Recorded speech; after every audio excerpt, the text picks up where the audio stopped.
Quelques semaines seulement après vous avoir évoqué la saison 2011 d'IndyCar, voilà que je m'y remets de nouveau dans ce nouvel épisode de Course de légende. Mais nous sommes aujourd'hui le 16 octobre et il y a 12 ans, jour pour jour, Dan Wheldon perdait la vie sur le Las Vegas Motor Speedway. L'occasion était donc trop belle de lui rendre hommage en nous plongeant dans la plus belle victoire de sa carrière, la plus surprenante également.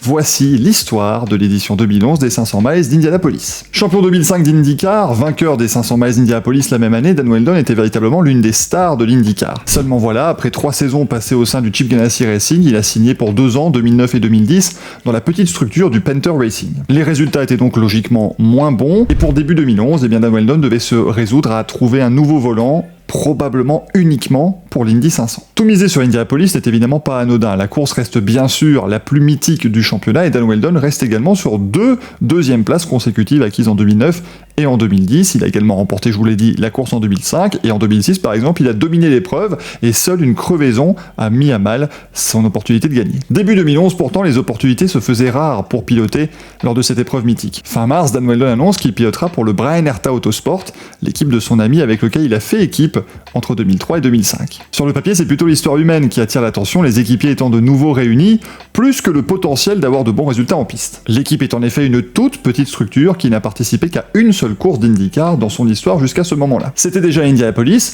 en 2010 avec le Colombien Sebastián Saavedra au volant. Et rien que participer à cette 94e édition de l'Indy 500 relevait déjà du miracle pour le pilote comme pour son équipe. En effet, lors de la dernière journée des qualifications, l'équipe de Bryan Herta lutte comme d'autres équipes bien sûr pour rentrer dans le peloton des 33 voitures les plus rapides qui auront donc le droit de rouler lors de l'épreuve. Saavedra va perdre le contrôle, frapper le mur et être emporté à l'hôpital pour de plus amples examens. Le Colombien tire alors un trait sur son rêve de participer à la plus grande course de monoplace au monde. Mais une incroyable série de tentatives avortées, de tentatives trop lentes pour réintégrer le peloton vont permettre à Saavedra, alors qu'il est allongé sur un lit d'hôpital, de se qualifier à la 32e position et de permettre au Bryan Herta Autosport de participer à l'Indy 500. En course, Saavedra a terminé dans le mur au 160e tour, mais l'essentiel était là de participer. On pouvait donc s'étonner de voir Dan Wheldon signer pour une aussi petite structure qui n'avait pas véritablement de moyens et de résultats probants, mais on le sait, aujourd'hui ça a été un choix gagnant, et ce choix gagnant s'est joué plus que probablement dans les coulisses. Dan Wheldon savait des choses que nous ne savions pas. Pour son assaut sur l'Indy 500 2011, Bryan Herta s'est en effet associé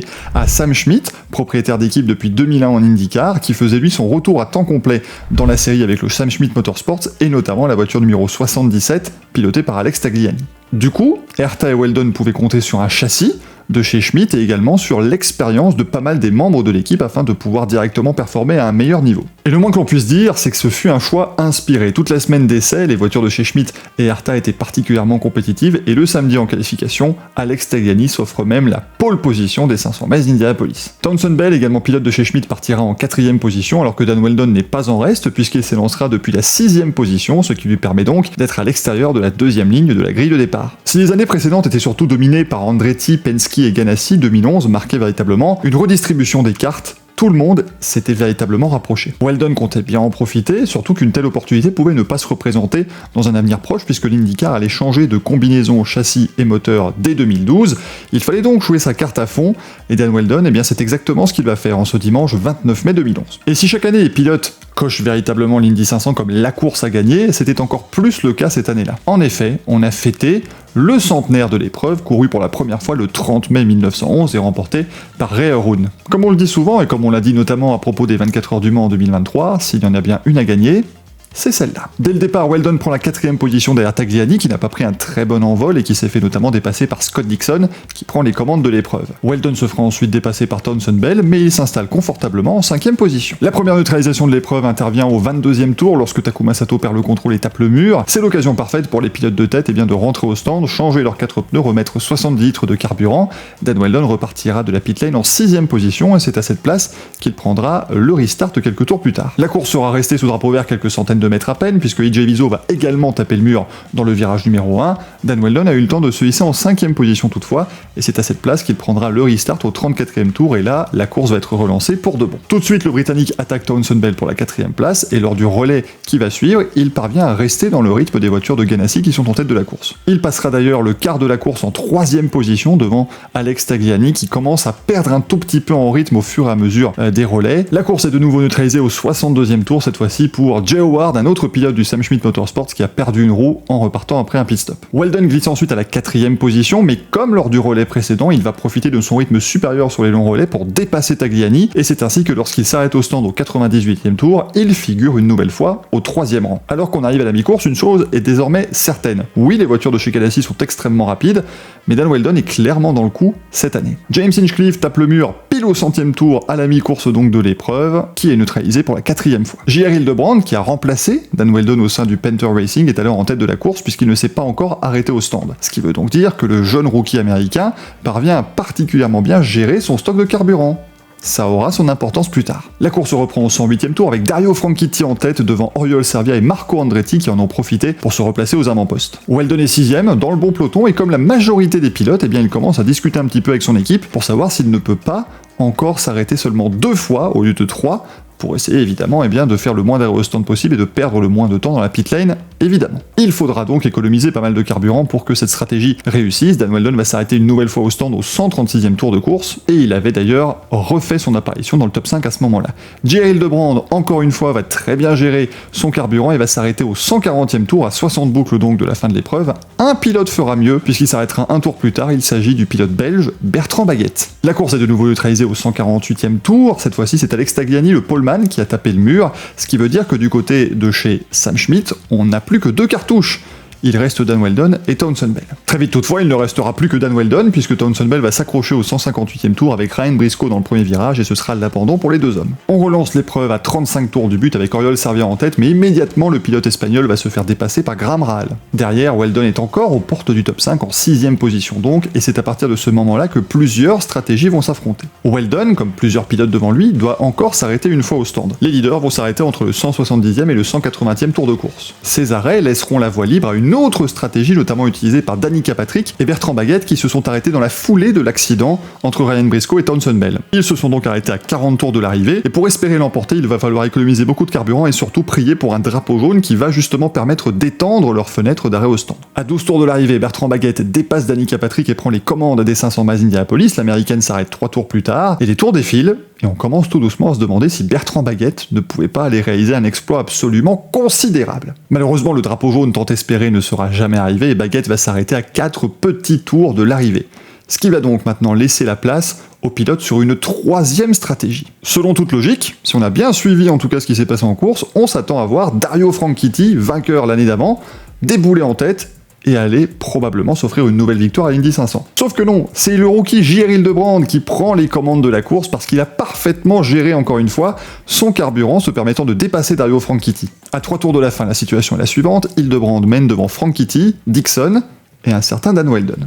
Manque de chance pour Franchitti, il doit drastiquement réduire son rythme dans les derniers tours parce qu'il n'a pas assez d'essence, et donc il va complètement basculer hors de la lutte pour la victoire. Reste donc Hildebrand qui va essayer d'apporter une victoire au Panther Racing qui reste quand même sur 3 deuxièmes places d'affilée, Dixon vainqueur en 2008 et Wheldon vainqueur en 2005. Si Hildebrand ne parvient pas à terminer l'épreuve avec l'essence qui lui reste, la logique voudrait que ce soit Scott Dixon qui l'emporte. Seulement voilà. En 2011, le Chip Ganassi Racing à Indianapolis connaît pas mal de soucis en termes justement de gestion de carburant. Lors des qualifications, Dixon et Franchitti sont tombés en panne d'essence. Dixon est tombé en panne dans la dernière ligne droite donc il a pu terminer sur son élan, mais pas Franchitti qui est donc parti de la 9e position parce qu'il n'avait pas fait de chrono lors de la dernière phase des qualifications. En course, rebelote pour Scott Dixon, alors qu'il s'est arrêté à une vingtaine de tours de l'arrivée, ce qui est largement suffisant pour pouvoir terminer l'épreuve. Son équipe a pris le risque de mettre moins d'essence afin de faire un arrêt plus court. Et du coup, Dixon n'a plus d'essence et Dan Wheldon va le dépasser pour la 2e place. La suite appartient à l'histoire. J.R. Hildebrand démarre le dernier tour en tête des 500 miles Indianapolis et en arrivant dans le virage 3, il aperçoit au loin le rookie Charlie Kimball qui est à un tour et passablement au ralenti. Le pilote de la numéro 4 aux couleurs de la National Guard va donc décider de passer Kimball par l'extérieur dans le 800e et dernier virage de l'épreuve. Il roule malheureusement dans les marbles, ces petites billes de gomme qui s'accumulent au fil de passage des voitures, et il va taper le mur à la sortie du tout dernier virage. Il garde pourtant le pied fermement enfoncé sur l'accélérateur, mais dans les derniers mètres, Dan Wheldon surgit et remporte pour la 2e fois l'Indy 500. Victoire à la surprise générale de la part du Britannique, Hildebrand parviendra à passer la ligne et il terminera en deuxième position pour la 4e année consécutive donc pour le Panther Racing. Pour Weldon, c'est évidemment la jubilation. Le pilote britannique le sait, c'est très difficile de terminer deuxième à Indianapolis, c'était lui, les 2 dernières années, qui était à cette position. Cette fois-ci, il peut en profiter et savourer le lait promis au vainqueur. Le Britannique, qui n'a signé que pour une seule course en 2011, réalise là un coup de poker absolument magistral et s'impose avec une petite structure qui ne peut pas rivaliser en termes de budget avec les grandes équipes de l'époque. L'émotion est énorme pour Weldon qui peut profiter de son triomphe avec sa femme Suzy et ses 2 enfants, Sébastien âgé de 2 ans et Oliver qui n'a que quelques mois à peine. Le jeune pilote impétueux, vainqueur en 2005, a laissé place à un père de famille mature qui est désormais à la croisée des chemins mais qui va pouvoir relancer sa carrière. Dans la foulée de cette Indy 500, le Bryan Herta Autosport et Dan Weldon sont effectivement choisis par l'IndyCar pour mener à bien les essais de la voiture 2012. Weldon acceptera ensuite le challenge de 5 millions de dollars promis par l'IndyCar à un pilote qui voudrait venir lors de la dernière manche à Las Vegas, partir dernier et tenter de remporter l'épreuve. À cette occasion, il pilote la voiture numéro 77 du Sam Schmidt Motorsports. Malheureusement, Weldon perd la vie au 11e tour de l'épreuve dans un accident absolument épouvantable. Le même week-end, il avait signé un contrat avec Andretti Autosport pour remplacer Danica Patrick, parti en NASCAR à partir de la saison 2012. Il allait donc pouvoir participer à une saison complète de nouveau au volant d'une voiture qu'il avait aidé à développer, nul doute que sa carrière allait pouvoir redécoller. Dans la foulée, Dallara décide de renommer son châssis IndyCar DW12 en honneur à son pilote d'essai. Dario Franchitti remportera l'édition 2012 des 500 miles d'Indianapolis, une édition qui était évidemment une journée remplie de célébrations à la mémoire de Dan Weldon, vainqueur en titre. Scott Dixon, champion IndyCar en 2008 et en 2003, a ajouté depuis 4 autres sacres